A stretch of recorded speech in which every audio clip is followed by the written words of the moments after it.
bagi saya pribadi sebetulnya guru besar itu lebih pada tantangan dan tanggung jawab keilmuan. Tanggung jawab keilmuan itu ada dua hal ya. Pertama adalah dharma, jadi mendarmakan ilmu. Dan kedua adalah pengembangan ilmu itu sendiri. Saya kira ini tanggung jawab bagi seorang guru besar.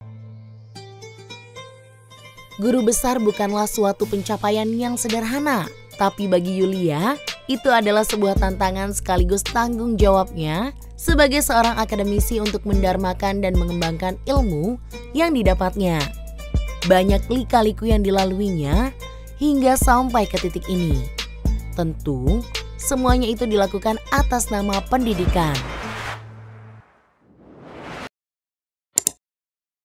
6 Juli 1972, Yulia terlahir di Kota Reog, Desa Gandum Larak, Ponorogo dari pasangan Hajah Siti Jariah dan Haji Mahfud Idris.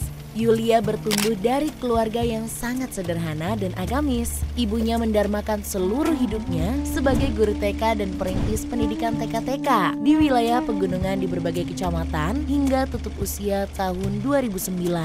Ayahnya seorang guru ngaji di masjid dan seorang petani tulen. Berpeluh keringat, itulah hari-hari yang dimiliki ayahnya untuk menghidupi Yulia sekeluarga. Ayahnya tutup usia tahun 2016. Yulia adalah anak terakhir dari 4 bersaudara. Dengan sejumlah nilai dan pendidikan karakter kuat yang didapatkan dari kedua orang tuanya, Yulia dan 3 kakaknya dapat bertumbuh kembang. Sejak kecil, Yulia gemar menulis diary untuk menumpahkan seluruh isi hati dan pikirannya. Dengan sastra, Yulia seperti diajak mengembara ke berbagai dunia dan alam yang sangat luas. Sastra mengajarinya kejujuran, keberanian, dan kekuatan. Mengajarkan banyak hal tentang hidup dan kehidupan. Sejak kecil itu pula, Yulia sudah mengagumi banyak sastrawan Indonesia dan juga Timur Tengah seperti Nawal Al-Sa'dawi, Khalil Gibran, dan Muhammad Iqbal. Tapi yang kemudian saya ingat sejak kecil sampai sekarang yang saya menghayati puisi adalah selarik puisi yang ditulis oleh Muhammad Iqbal. Tertulis begini, dalam dirimu tiada gelatan api, bila hari inimu cuma salinan dari hari-hari kemarinmu. Saya sangat menikmati dan menghayati puisi itu sejak kecil ya, sehingga puisi itu yang kemudian memberikan saya motivasi untuk selalu menjadi pribadi yang bisa bertumbuh dan berkembang hingga sekarang ini. Mungkin agak berbeda dengan umumnya anak kecil. Sejak kecil, Yulia menyimpan kegelisahan tentang 2 hal, yaitu tentang gender dan pluralisme agama. Yang selalu ia pertanyakan, namun Yulia merasa belum mendapat jawaban saat Yulia kecil dulu adalah mengapa penjelasan-penjelasan agama yang ia temukan selalu memosisikan perempuan tidak setara dengan laki-laki. Dan mengapa ada banyak agama bila kebenaran itu hanya satu. Kegelisahan inilah yang kemudian mewarnai perjalanan akademiknya hingga sekarang ini.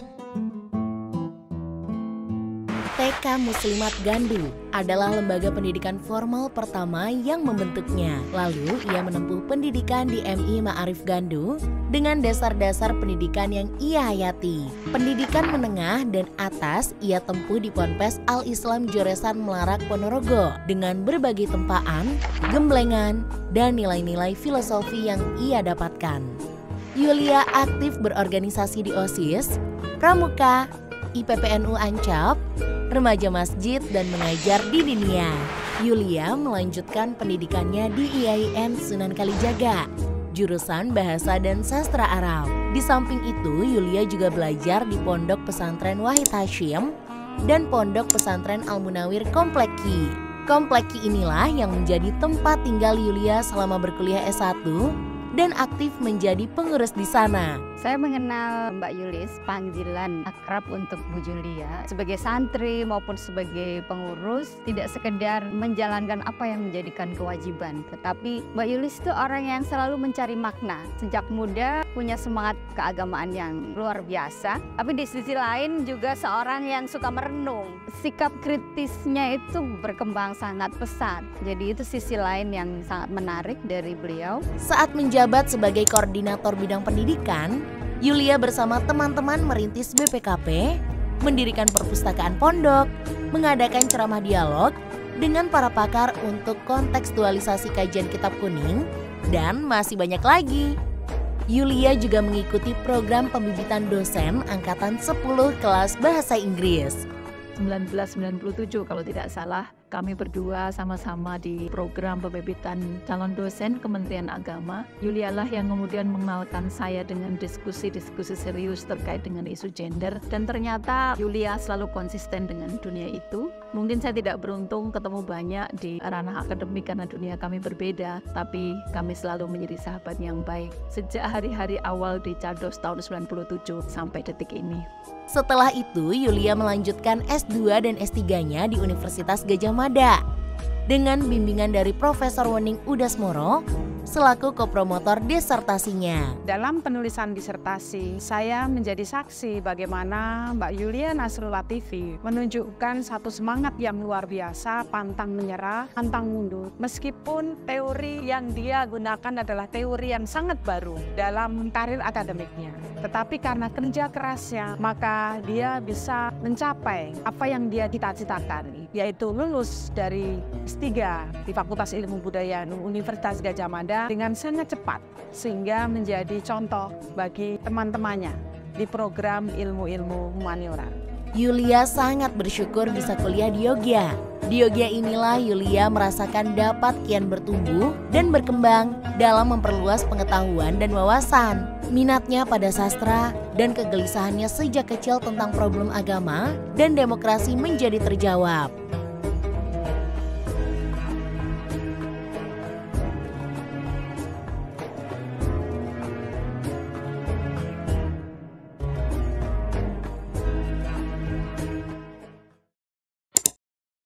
Yulia aktif di pengurus wilayah Muslimat NU DIY sejak 2005 sampai 2015 sebagai koordinator bidang penelitian dan pengembangan. Saya melihat bahwa saat itu Mbak Yulia sangat aktif di Muslimat. Banyak hal yang dilakukan oleh Mbak Yulia pada saat itu, terutama untuk pemberdayaan pengurus dan anggota, yaitu di dalam rangka untuk menambah wawasan di dalam penulisan ilmiah, sehingga beliau ikut menerbitkan buletin yang ada di PW Muslimat, yaitu bernama Fikra. Sejak awal menjadi dosen di Fakultas Adab dan Ilmu Budaya, Yulia bergelut dalam pengelolaan jurnal ilmiah. Ketika dipercaya mengelola jurnal adabiyat, ia tanganinya dengan sangat serius sehingga mengantarkan jurnal tersebut mendapatkan akreditasi A yang sekarang masuk kategori Sinta 2.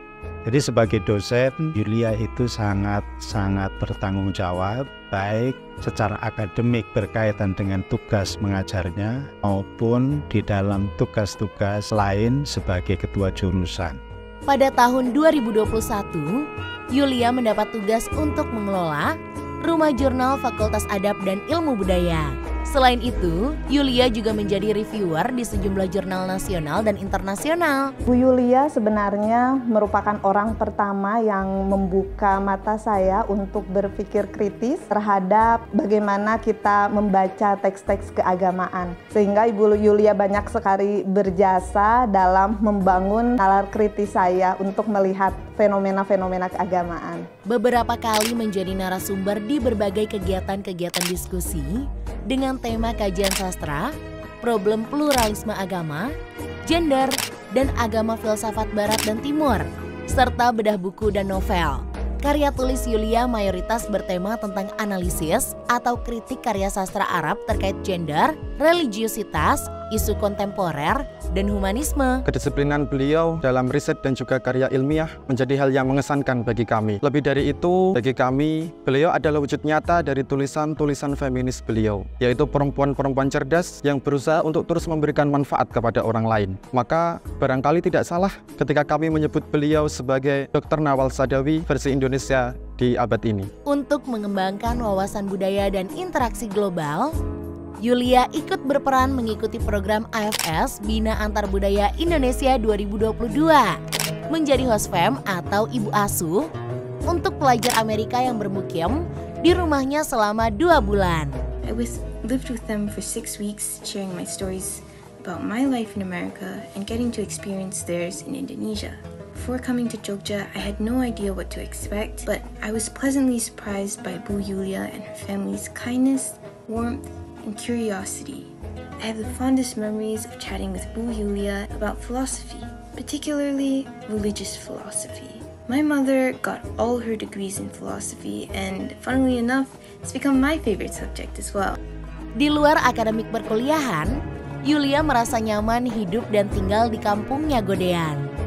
Kondisi masyarakat dusun heterogen yang plural dalam agama memberikan keunikan dan daya tarik tersendiri baginya. Hidup dalam kemajemukan dan mengelola perbedaan menjadikan hidup ini terasa lebih hidup. Ya seperti ibu-ibu atau wanita desa pada umumnya. Orangnya ramah, dekat dengan teman dan tetangga, tidak membeda-bedakan status sosial mereka. Namun ada yang berbeda, pemikiran-pemikirannya terutama tentang agama, tentang tradisi dan budaya, khusus lagi tentang perempuan dan relasinya dengan agama, jauh melampaui keseharian dan tradisi yang melingkungi beliau itu sendiri begitu. Yulia aktif menggerakkan kegiatan keagamaan dan sosial di kampungnya tersebut. Sebagai penggerak di kampungnya, peduli dengan warga sekitarnya untuk menerapkan hidup sehat, selalu rajin berolahraga, selalu menjaga pola makan untuk tetap hidup sehat. Aktif berolahraga di rumah seperti jalan sehat, bersepeda, berjemur matahari di pagi hari, berenang, dan juga mempromosikan senam di lingkungannya agar semua orang tetap sehat. Yulia lakukan semenjak dokter menyarankannya untuk rutin berolahraga sebab ablasi jantung yang dialaminya pada tahun 2018 dan setelah menjalani banyak operasi. Ya, sejak kecil Yulia akrab dengan pisau bedah medis. Hampir semua organ tubuhnya ada masalah. Yulia punya problem mata sejak usia TK, punya problem listrik jantung sejak usia sanawiyah. Sudah menjalani bermacam-macam jenis operasi mata 2 kali, operasi bedah mulut 4 kali, operasi usus buntu, operasi kista di telinga, operasi miom dan angkat rahim, dan operasi ablasi jantung. Tetapi, sastra seakan memberinya kekuatan, dan setiap Yulia terpuruk dan harus bergelut dengan sakit, kekuatan itu hadir bersama puisi. Ada sebuah puisi dari Ibnu Arabi. Yang puisi itu juga selalu saya ingat ketika saya sakit gitu ya, atau menjalani banyak operasi dari operasi atau ke operasi yang lain itu gitu. Ibnu Arabi menuliskan begini, keindahan pun jatuh padamu, padukan segera andaikan keindahannya bersatu aku denganmu. Sesuai kehendakmu uji aku, karena dalam ujianmu ada dzulm. Saya kira itu yang saya menyenanginya hingga sekarang ini. September 1998, Romo Kiai Haji Warson Munawir menjadi wali yang menikahkannya dengan teman pembibitan dosen yang berasal dari Ciamis, Ujang Hanif Mustafa MSI. Sejak awal menikah, suami berdinas di YIN Raden Intan Lampung, sehingga Yulia menjalani pernikahan dan rumah tangga secara long distance relationship atau LDR. Yulia dan suami menjalani dengan sabar hingga saat ini mereka dikaruniai 3 anak dalam pernikahannya. Sewaktu ayahnya berada di Lampung, anak-anak sering ditemani budenya, Umi Habibah MSI, yang juga sangat menyayangi mereka bertiga. Rindu pasti ada.